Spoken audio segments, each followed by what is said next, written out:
रामनगरी अयोध्या सहित पूरे देश में उत्सव और आनंद का माहौल है।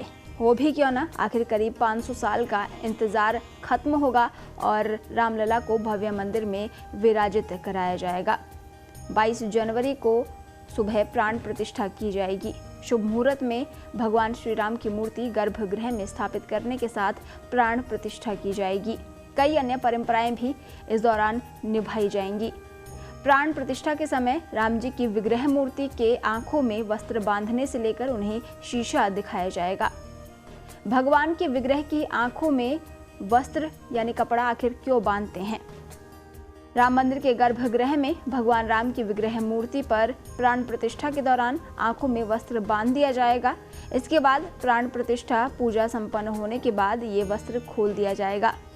ज्योतिषाचार्यों के अनुसार जिस तरह एक बच्चा अपनी मां की कोख से निकलकर आंखों में कपड़ा डाल देता है और या फिर वो आंखें नहीं खोलता है जिससे रोशनी से उसकी आंखें ओझल ना हो, इसी तरह प्राण प्रतिष्ठा के दौरान जलाधिवास, गंधाधिवास, धान्य अधिवास जैसी कई अधिवास किए जाते हैं। इस दौरान विग्रह में भी तेज पुंज स्थापित हो जाता है। इस दौरान नेत्रोन्मूलन विधि होती है जिसमें आंखों में एक वस्त्र बांध दिया जाता है और आंखों में शहद लगाया जाता है। हिंदू धर्म में किसी भी देवी देवता के प्राण प्रतिष्ठा करते समय उनकी आंखों में वस्त्र बांधने के साथ साथ आईना दिखाने का विधान है। माना जाता है कि प्राण प्रतिष्ठा के दौरान विग्रह मूर्ति के नेत्रों में ऊर्जा या तेज उत्पन्न होता है जो काफी असीमित वेग में होता है। प्राण प्रतिष्ठा से जन्मी विग्रह में ऊर्जा और तरंगों को भगवान के अतिरिक्त कोई नहीं देख सकता। ऐसे में जब उनकी आंखों से पट्टी हटाई जाती है तो उनका प्रतिबिंब आईने में यानी शीशे में दिखाया जाता है जिससे वो वापस उन्हीं के पास चला जाए और किसी को नुकसान ना पहुंचे। इस अवस्था में कई बार आईना टूट भी जाता है। हालांकि आईने का टूटना काफी शुभ माना जाता है। इस पूरी क्रिया को नेत्रोन्मूलन कहते हैं। इसके बाद रामलला के सभी को दर्शन प्राप्त होंगे।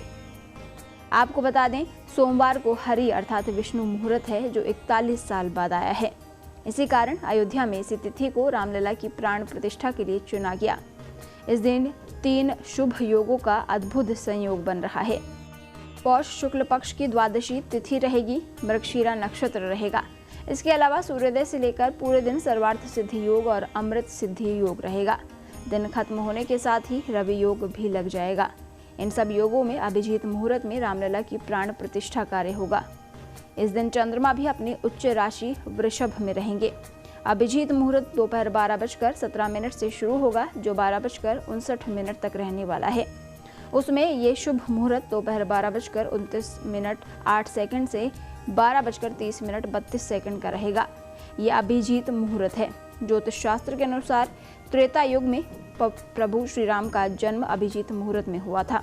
22 जनवरी को मृगशिरा नक्षत्र में अभिजीत मुहूर्त का संयोग बन रहा है। यही कारण है कि इस तिथि को रामलला की प्राण प्रतिष्ठा के लिए चुना गया है। ब्यूरो रिपोर्ट, पत्रिका टीवी।